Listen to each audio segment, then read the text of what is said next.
Bismillahirrahmanirrahim. Welcome to the first lecture of class 9th physics, chapter number 1, physical quantities and measurement. Section 1.1, Introduction to Physics.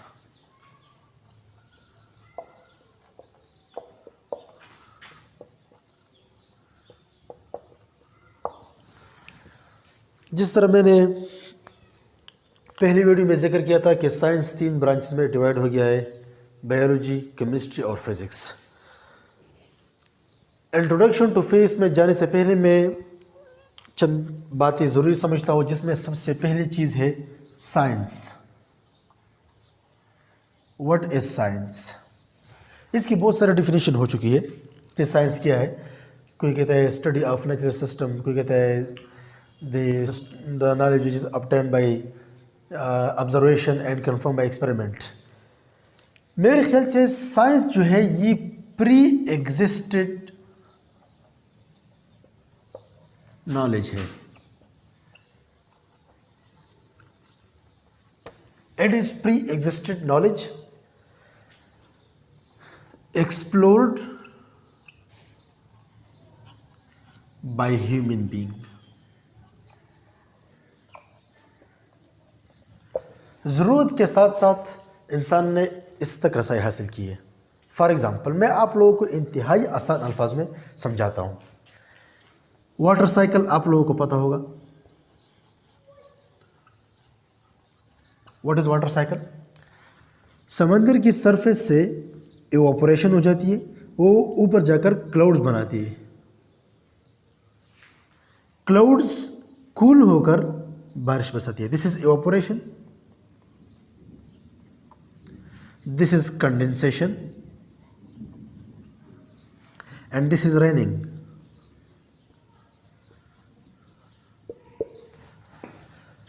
तो अब आप लोग मुझे ये बताएं कि ये जो प्रोसेस है वाटर साइकिल का, ये आज से फर्ज कर ले 500 साल पहले साइंसदानों ने डिस्कवर कर लिया। मतलब बारिश कैसे होती है इसका पता आज से 500 साल पहले लगाया गया। मेरा एक सवाल है इसमें, अगर ये 500 साल पहले हमें पता चल गया कि वाटर साइकिल की वजह से रनिंग होती है, तो क्या 500 साल से पहले जो अरसा है, बिफोर 500 ईयर्स, बारिश नहीं हुआ करती थी? हुआ करती थी। इवेपोरेशन भी हुआ करता था, कंडेंसेशन भी, साथ साथ रनिंग भी। तो इससे हमें पता चलता है कि ये क्या है? प्री एग्जिस्टिंग नॉलेज है जो पहले से मौजूद है, इंसान इसको सिर्फ एक्सप्लोर करता है। दूसरी चीज़ मैं आपको समझाता हूँ। अल्ट्रासाउंड आप लोगों ने नाम सुना होगा, स्पेशली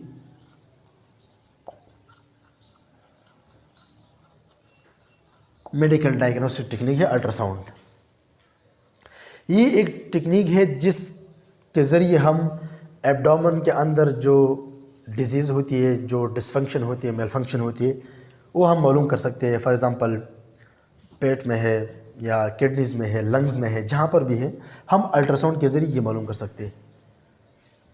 अल्ट्रासाउंड मशीन किसने ईजाद कर लिया? इंसान ने। तो गोया इंसान के साथ पहले से ये नॉलेज था कि हम एक ऐसी मशीनरी ईजाद कर सकते हैं जिसके ज़रिए हम इंटरनल स्ट्रक्चर को स्टडी कर सकते हैं। अच्छा, तीसरी प्रोसेस आप ले ले फोटोसिंथेसिस की।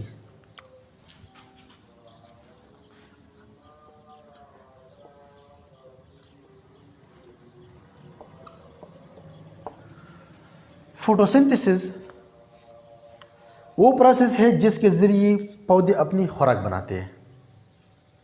फोटोसिंथेसिस का पता लेट से आज से 600 साल पहले इंसान को लग गया कि फोटोसिंथेसिस के प्रोसेस के ज़रिए पौधे फूड बनाते हैं और वो ग्रो करते हैं। तो क्या आज से 600 साल से पहले का जो अरसा है, मतलब आज 2000 है, 1400 से पहले जो अरसा था, तो क्या उस टाइम पौधे नहीं उगते थे, पौधे नहीं बढ़ते थे? ये प्रोसेस हुआ करता था। तो इससे एक और exist everywhere, it exists everywhere, but it needs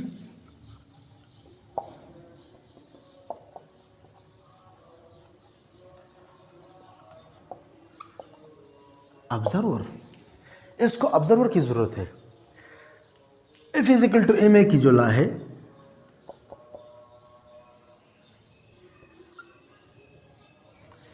Newton के ऑब्जर्वेशन से पहले क्या इस लॉ के मुताबिक काम नहीं हुआ करता था? चीज़ें गिरती थी, मोशन हुआ करता था, बिल्कुल इस लॉ, ये लॉ ओबे हुआ करता था, लेकिन ऑब्जर्वर नहीं था कि इसको ऑब्जर्व कर ले और इसको फॉर्मुलेट कर ले। न्यूटन आया, उसने एक प्रोसेस ऑब्जर्व किया कि एप्पल वगैरह या जो भी फ्रूट है वो नीचे क्यों गिर गया। उसने लिखा कि W = mg, generalise form, specific form है वेट के लिए, वो the surface of Earth. Generally हर प्लैनेट के इस्तेमाल हो सकता है, P फॉर प्लैनेट। अच्छा, इसका मतलब है कि साइंस एग्जिस्ट करता है हर जगह पर, ये सिर्फ ऑब्जर्व करना चाहता है कि कोई इसको ऑब्जर्व कर ले, इसको फॉर्मुलेट कर ले, इसको कंपेयर कर ले। तो साइंस के बारे में मेरा ये मानना है कि ये डे फर्स्ट जब से कायनात वजूद में आई है, यूनिवर्स, तब से और जब तक कायनात रहेगी तब तक साइंस मौजूद रहेगा। इसमें इम्प्रूवमेंट आती रहेगी।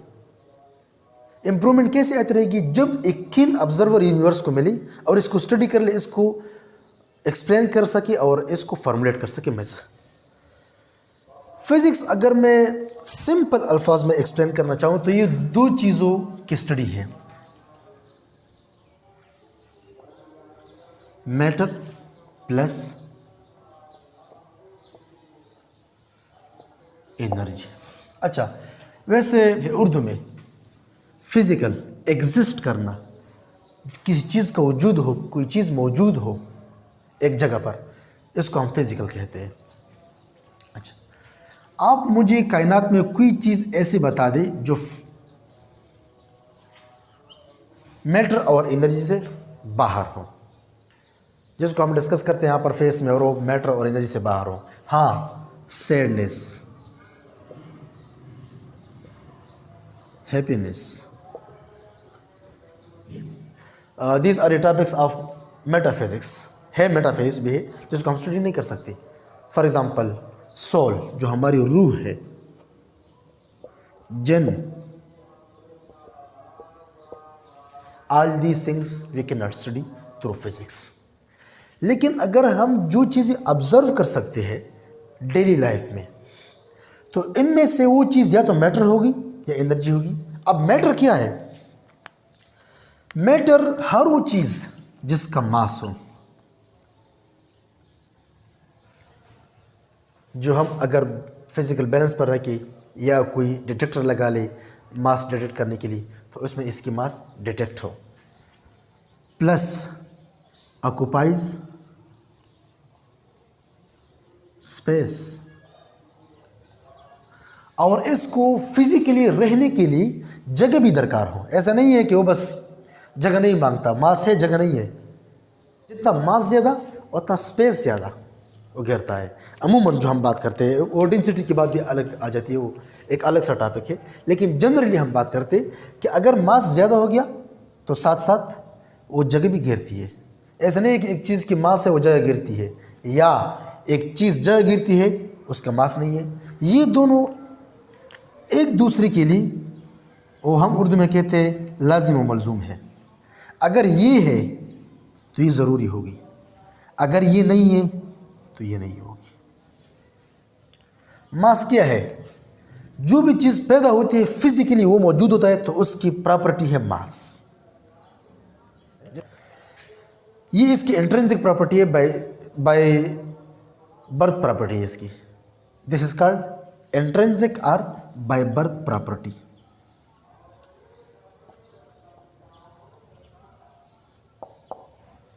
मास होगी, मैटर होगी तो इसकी मास होगी, और अगर मास है तो वो जगह ऑक्युपाई करेगी। दूसरी चीज़ एनर्जी क्या है?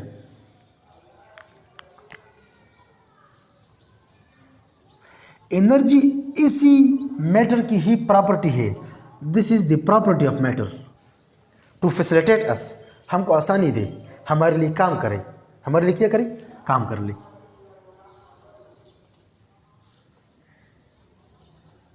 वर्क, हमारे लिए क्या कर ले, काम कर ले। फॉर एग्जाम्पल, सबसे आसान मिसाल मैं देता हूं, मुझे बताइए कि हमारे लिए कारआमद कौन सा होगा, भूखा है या जिसने खाना खाया है? जाहिरी बात है जिसने खाना खाया है। क्यों? उसने मैटर इनहेल कर लिया और वो मैटर चेंज हो गई एनर्जी में अल्टीमेटली। तो जो ज़्यादा एनर्जेटिक है वो हमारे ज़्यादा काम करेगा, जो भूखा है वो लेस एनर्जेटिक है, वो हमारे लिए काम नहीं कर सकता, करेगा लेकिन बहुत कम काम करेगा। इन द सेम वे, अगर मुझ में एनर्जी है तो मैं इस मार्कर को फेंकूं तो ये दूर तक जाएगा, मुझ में एनर्जी कम है तो ये इतना दूर नहीं जाएगा। और सबसे आसान एग्जांपल मैं देता हूँ एनर्जी के बारे में।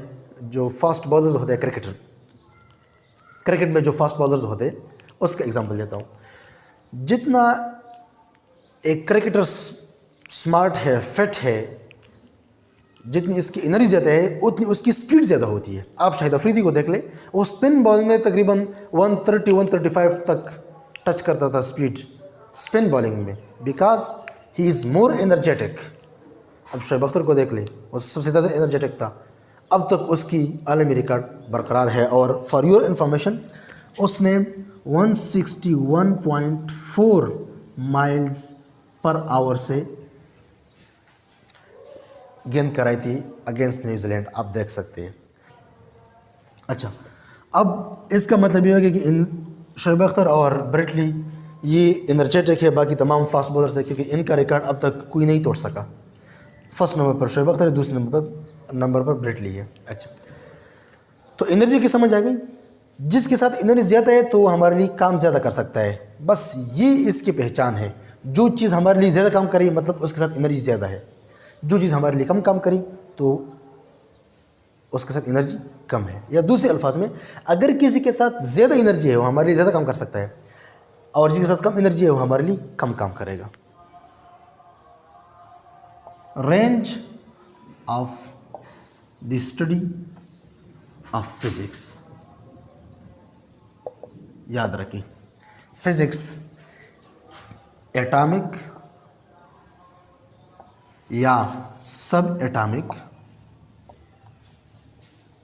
लेवल से लेकर गैलेक्सीज एंड यूनिवर्स तक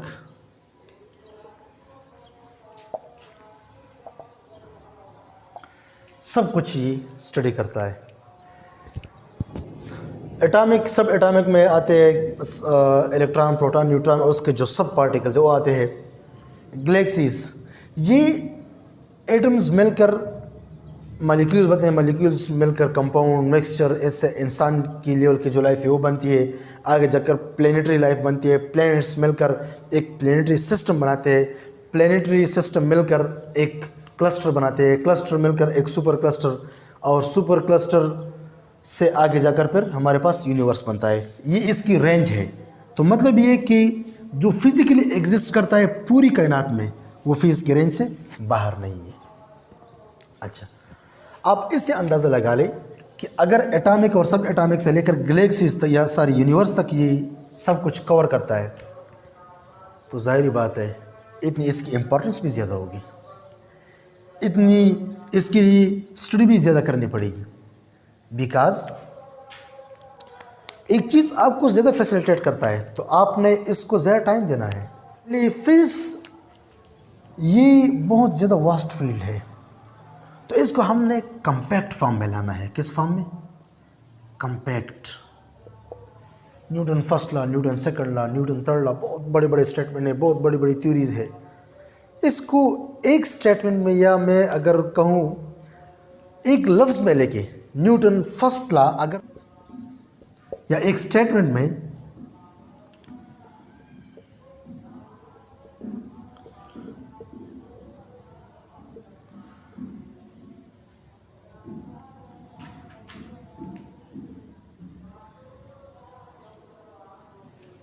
अब ये न्यूटन फर्स्ट लॉ है एक स्टेटमेंट में। नाउ यू कैन ऑब्जर्व कितनी शॉर्ट फॉर्म में है ये, बिल्कुल एक जुमले में हमारे साथ ये आ गया। किस वजह से? ये करनामा किसका है? You know this is summation F is equal to 0 equals F summation, ये सारी किस चीज़ के सिंबल है? मैथमेटिक्स के। मैथमेटिक्स फेस में बैकबोन का किरदार अदा करता है। अगर फिजिक्स में सारी थ्योरी होती और ऐसा कोई मैथमेटिकल फॉर्म ना होता तो ये इस तरह होता जिस तरह बगैर हड्डियों के इंसान कैसा दिखता, बगैर हड्डियों के इंसान कैसा दिखता। ये इसका स्केलेटन है। Mathematics is the backbone and skeleton of the physics. ये इसको कंपैक्ट करता है, ये इसको ब्यूटी देता है।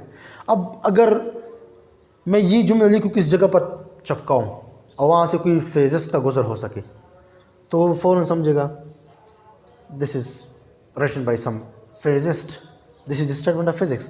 और आप लोगों ने अक्सर देखा होगा जो फिजिस्ट होते हैं प्रोफेशनल, इसके गाड़ी के पीछे होता है E is equal to mc²। This is the definition of physics. और मैथमेटिक्स वालों के अक्सर मैंने देखा है क्वाड्रेटिक इक्वेशन होता है, स्टैंडर्ड क्वाड्रेटिक इक्वेशन होता है ax² + bx + c = 0। इससे हमें पता चलता है कि ये बंदा फिजिस्ट है। ये क्या है? ये इक्वेशन है। और इक्वेशन हमारे पास किस चीज़ में होता है? मैथमेटिक्स में होता है।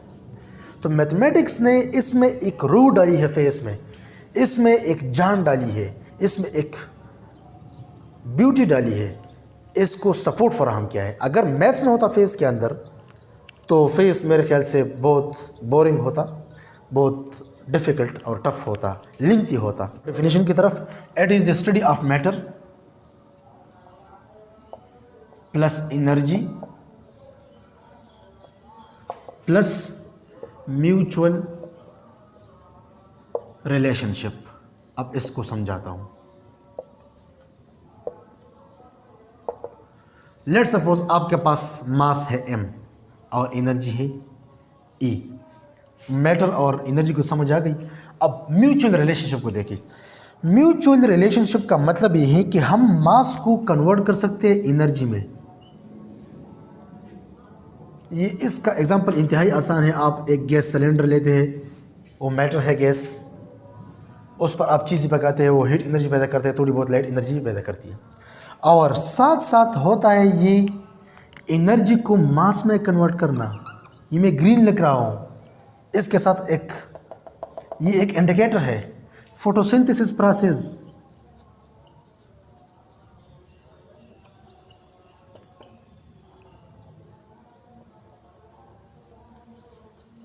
फोटोसिंथेसिस क्या होता है? लाइट डायरेक्टली फूड में जाता है कि नहीं? लाइट क्या है? It is energy. फूड क्या है? This is mass. एनर्जी का डायरेक्ट मास में आना, दिस इज म्यूचुअल। अगर वन साइडेड होता कि सिर्फ मास एनर्जी में कन्वर्ट होता और एनर्जी मास में कन्वर्ट ना होती, that would be just a relationship, mutual नहीं होता। लेकिन साथ साथ एनर्जी भी मास में कन्वर्ट होती है और मास एनर्जी में, तो एक साइकिल है, एनर्जी का मास में, मास का एनर्जी में कन्वर्ट होना, इसलिए इसको कहते हैं म्यूचुअल रिलेशनशिप। अच्छा, अब फीस की स्कोप क्या है? फीस की स्कोप में 3-4 अल्फाज में, या जो इसकी how technology shaped by the physics, इसका एक मैं आंसर देता हूँ शॉर्ट अल्फाज में। Communication technology. अब देखिए, internet, mobile phone, TV cables वगैरह जितनी भी है, सारे ऑप्टिकल फाइबर्स आजकल आ चुके हैं। कम्युनिकेशन के जितनी रिसोर्सेज है, जितनी सोर्सेज है, रिसोर्सेज है, वो सारे क्या है? Developed by the physics. Medical, diagnostic equipment, ये किसने की? फेस ने ईजाद किया। MRI ले ले, इसमें मैं आपको लिखवाता हूँ MRI, positron emission tomography, ECG जो हार्ट वाले करते हैं, अल्ट्रासाउंड, बहुत सारे हैं। ये तो सिर्फ मैंने कुछ लिख लिए। बहुत सारे इक्विपमेंट से किसने ईजाद किए? फेस ने ईजाद किए। अब देखिए, कम्युनिकेशन ने हमारी दुनिया को एक गांव बनाया है, एक ग्लोब बनाया है, एक विलेज बनाया है। इतनी आसानी है। आप इसमें लिख सकते हैं मोबाइल फ़ोन, लैंडलाइन, इंटरनेट, अब 3G 4G जो वायरलेस इंटरनेट है मोबाइल में, मेडिकल डायग्नोसिस टेक्निक है, बहुत सारे हैं। वेदर फोरकास्ट जो होते हैं, जो महंगे मौसमियत वाले होते हैं, ये फिज़िक्स की ही ईजाद करदा मशीनरी को इस्तेमाल करके, मतलब सैटेलाइट को इस्तेमाल करके हवाओं के रुख, उसके स्पीड को देखते हैं और इसमें जो ह्यूमिडिटी है, जो नमी है, इसमें जो पानी है, उसको देखते हुए बारिश की पेशेंगोई करते हैं कि फ़लाँ दिन पर फ़लाँ जगह पर गरज चमक के साथ बारिश होगी। This is because of the physics. Phase की ब्यूटी है ये। और सबसे आसान मैं आप लोगों को समझाता हूँ। वैसे ये बात करनी नहीं चाहिए, लेकिन फेज़ है, साइंस है, इसमें हम किसी तरह की बात कर सकते हैं। एक माँ के पेट के अंदर बच्चे को हम अल्ट्रासाउंड के ज़रिए स्टडी कर सकते हैं, even though it is prohibited by the Islam. लेकिन मेडिकल ने हमारे लिए आसानी पैदा की है। बच्चा कैसा है, किस पोजीशन में, कौन से ट्रीटमेंट चाहिए, टॉनिक चाहिए, एंटीबायोटिक्स चाहिए, कोई ज़ख़म वगैरह तो नहीं है, कोई कमज़ोरी तो नहीं है, कि इसके मुताबिक उसकी माँ की ट्रीटमेंट हो सके और बच्चा सेहतमंद हो। तो इसमें फेस ने हमें बहुत सा फैसिलिटेट किया है। हम फेस के बहुत शुक्रगुज़ार हैं। मैं ख़ुद, अब मैं लेक्चर रिकॉर्ड कर रहा हूँ कम्युनिकेशन टेक्नोलॉजी के ज़रिए, थ्रू मोबाइल कैमरा और internet using mic. This is the beauty of physics. Look at the face कहाँ है। आप मुझे एक जगह बताइए जहाँ पर फेस नहीं है। फेस ने तो आपको हर जगह पर फैसिलिटेट किया हुआ है। व्हीकल्स ले ले, जितनी ट्रांसपोर्टेशन है, ये इंतहा अहम है। हाँ, ट्रांसपोर्टेशन,